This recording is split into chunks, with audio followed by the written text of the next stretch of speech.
রাসূল করিম সাল্লাল্লাহু আলাইহি সাল্লাম যেমনিভাবে আমাদেরকে আখিরাতে সফলতার পথ এবং পদ্ধতি বাতলেছেন, তেমনিভাবে বিভিন্ন রকমের রোগবালাই থেকে, অসুখ বিসুখ থেকে নিরাপদ এবং বাঁচারও বহু পথ বাতলেছেন। যেমনিভাবে তিনি অনেকগুলো দোয়া, জিকির এবং আল্লাহর কাছে আশ্রয় প্রার্থনার পদ্ধতি আমাদেরকে শিক্ষা দিয়েছেন, তেমনিভাবে তিনি অনেক চিকিৎসার কথাও আমাদেরকে বলে গেছেন। আর আল্লাহ তাআলা তার প্রসঙ্গে বলেছেন, মা ইয়ানতিকু আনিল হাওয়া ইন হুয়া ইল্লা ওয়াহয়ুন ইউহা, তিনি নিজে থেকে কিছুই বলেন না, তিনি যাই বলেন তা আল্লাহর পক্ষ থেকে প্রাপ্ত ওহীর ভিত্তিতেই বলে থাকেন। যার কারণে তিনি যত চিকিৎসার কথা বলেছেন সেগুলো ওহী, সেটা প্রত্যক্ষ হোক অথবা পরোক্ষ হোক। আমাদের জীবনে যে কোনো অসুখ বিসুখ থেকে বাঁচার আপাতদৃষ্টিতে সকল উপায় যদি বন্ধ হয়ে যায়, সকল পথ যদি রুদ্ধ হয়ে যায়, তবু একজন মুমিন হিসাবে নবী আলাইহিস সালামের বাতানো সে সকল সর্বরোগের মহৌষধ বা চিকিৎসাগুলো আমাদের জন্য সবচেয়ে বড় এবং শেষ অবলম্বন হিসাবে ঠিকই থেকে যায়।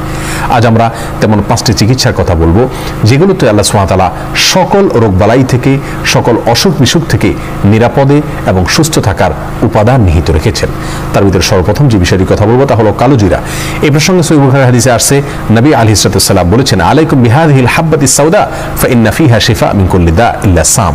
অর্থাৎ কালোজিরা, আল্লাহ সুবহানাহু ওয়া তাআলা এর ভেতরে মৃত্যু ছাড়া পৃথিবীর অন্য সকল রোগের প্রতিষেধক রেখেছেন, সকল রোগের ঔষধ রেখেছেন, চিকিৎসা রেখেছেন। অর্থাৎ কালোজিরাকে যদি কেউ গ্রহণ করেন, খান, সেটা সরাসরি খাওয়া হতে পারে, তেল করে খাওয়া হতে পারে, পান করা হতে পারে, অথবা ভর্তা বানিয়ে খাওয়া হতে পারে। যেভাবেই হোক না কেন, কালোজিরা যদি কেউ খান বা গ্রহণ করেন, আল্লাহ সুবহানাহু ওয়া তাআলা তাকে এর মাধ্যমে সকল রোগ থেকে চিকিৎসা বা আরোগ্য লাভের তৌফিক নসিব করেন। অতএব কালোজিরা এর ভিতরে সর্বরোগের ঔষধ রয়েছে, নিয়মিত এটাকে খাওয়া দরকার এবং এটাকে নিয়মিত নিজের জন্য গ্রহণ করা দরকার। দ্বিতীয়ত যে চিকিৎসার কথা তিনি বলেছেন তা হলো মধু। মধু প্রসঙ্গে আল্লাহ সুবহানাহু ওয়া তাআলা নিজেই সূরাতুন নাহলের 69 নম্বর আয়াতে বলেছেন, ফিহি শিফাউল লিন্নাস, এর মধ্যে মানুষের জন্য শিফা রয়েছে, আরোগ্য লাভের উপাদান রয়েছে। নবী আলাইহিস সালাম নিজে মধু পছন্দ করতেন, যেমনি ভাবে বুখারী মুসলিম বর্ণনা করেছেন। আর সেই সাথে মুসনাদে হাকিমে বর্ণনা রয়েছে, তিনি বলেছেন, আলাইকুম বিশিফাইনি আল আসালু ওয়াল কোরআন, দুটি শিফা বা আরোগ্য লাভের উপায় তোমরা সবসময় অবলম্বন করবে। তার একটি হলো মধু, অর্থাৎ মধু পান করা, আর একটা হলো কোরআনে কারীমের তিলাওয়াত। যার কারণে কোরআনে কারীমের তিলাওয়াত বা কোরআনে কারীম তিলাওয়াত করে পড়ে ঝাড়ফুঁক করা, এটা যেমন চিকিৎসার কাজ দেয়, তেমনি মধু পান করা এটাও মানুষের শরীরে রোগ প্রতিরোধ ক্ষমতা বাড়ায় বা মানুষকে বিভিন্ন রকমের রোগ বালাই থেকে চিকিৎসার কাজ দেয় এই মধু পান। বিধায় দ্বিতীয় হলো মধু, যেটা সর্বরোগের ঔষধ হিসাবে আমরা গ্রহণ করতে পারি। তৃতীয়ত হলো হেজামা বা যেটাকে আমরা শিঙ্গা লাগানোর কথা বলি। এই হেজামা বা শিঙ্গা লাগানো এটাও সর্বরোগের মহৌষধ। নবী সাল্লাল্লাহু আলাইহি সাল্লাম নিজে হেজামা গ্রহণ করতেন এবং সহিহুল জামের বর্ণিত হাদিসে আসছে, তিনি বলেছেন, কানাত লাহু শিফা মিন কুল্লি দা, যদি কেউ বিশেষ কিছু সময় আছে, সময়গুলোতে হেজামা গ্রহণ করেন, তাহলে তার সকল রোগ থেকে আল্লাহ সুবহানাহু ওয়া তাআলা আরোগ্য লাভ করার তৌফিক তাকে নসিব করেন। সকল রোগের শেফা হিসাবে এটি তার জন্য কাজ করে। তাহলে তৃতীয় নম্বর হলো হেজামা বা শিঙ্গা লাগানো। 4 নম্বর হলো জমজমের পানি পান করা। জমজমের পানি প্রসঙ্গে সহিহ মুসলিম হাদিসে আসছে, নবী আলাইহিস সালাম বলেছেন, শিফা ও সাকামিন, অর্থাৎ জমজমের পানি এটা রোগের জন্য ঔষধ। এখানে কমন ভাবে তিনি বলেছেন, সাধারণভাবে বলেছেন, তার মানে সকল রোগের জন্য ঔষধ এই জমজমের পানি। অনেক বর্ণনায় আসছে, মা ও জমজম লিমা শুরিবা লাহ, অর্থাৎ জমজমের পানি যে উদ্দেশ্যে পান করা হয়, কোনো রোগ বালাই থেকে বাঁচার জন্য যদি উদ্দেশ্যে পান করা হয়, আল্লাহ সুবহানাহু ওয়া তাআলা সেই উদ্দেশ্য পূরণ করেন, অর্থাৎ তাকে আরোগ্য নসিব করেন।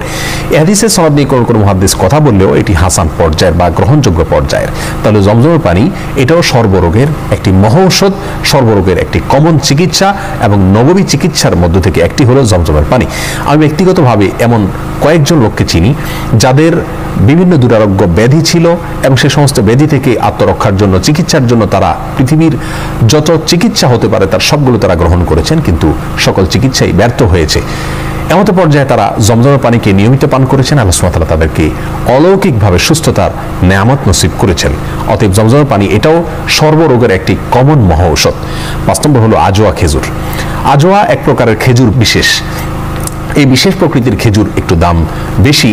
এই খেজুর প্রসঙ্গে সহিহ বুখারী হাদিসে আসছে, নবী সাল্লাল্লাহু আলাইহি ওয়াসাল্লাম বলেছেন, কেউ যদি প্রতিদিন সকালবেলা 7টি আজোয়া খেজুর খায়, ওই দিনে মৃত্যু ছাড়া অন্য কোনো রোগ তার কোনো ক্ষতি করতে পারে না। অতএব আজোয়া খেজুরও এর মধ্যে প্রতিষেধক রয়েছে, চিকিৎসা রয়েছে সর্বরোগের, যে কোনো রোগের। প্রিয় দর্শক, আবারও এক নজর আমরা জানি, 1 নম্বর হলো কালোজিরা, 2 নম্বর হলো মধু, 3 নম্বর হলো শিঙ্গা লাগানো, 4 নম্বর হলো জমজমের পানি পান করা, আর 5 নম্বর হলো আজোয়া খেজুর খাওয়া। এর প্রত্যেকটার ভিতরেই আল্লাহ সুবহানাহু ওয়া তাআলা অলৌকিকভাবে চিকিৎসা রেখেছেন, আল্লাহ সুবহানাহু ওয়া তাআলা আরোগ্য লাভের উপাদান রেখেছেন। বিধায় যে কোনো দুরারোগ্য ব্যাধি থেকে বাঁচার জন্য অথবা আত্মরক্ষার জন্য, চিকিৎসার জন্য, আরোগ্য লাভের জন্য আমরা এই উপায়গুলো অবলম্বন করলে আল্লাহ সুবহানাহু ওয়া তাআলা আমাদেরকে রক্ষা করবেন এবং হেফাজত রাখবেন।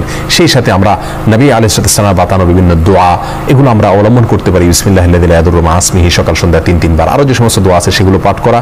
সেই সাথে সূরা ফাতিহা, এটা সকল রোগের জন্য কমন একটা অলৌকিক চিকিৎসা। এর মাধ্যমে সূরা ফাতিহা পড়ে আমরা কোনো পানিতে ফু দিয়ে পান করলে অথবা কোনো কিছুতে ফু দিয়ে সেটা খেলে আল্লাহ সুবহানাহু ওয়া তাআলা এর মাধ্যমে আমাদেরকে চিকিৎসা এবং আরোগ্য লাভের তৌফিক নসিব করবেন। প্রিয় দর্শক, আল্লাহ তাআলা আমাদের সবাইকে নিরাপদে রাখুন, সুস্থ রাখুন, স্বাভাবিক রাখুন।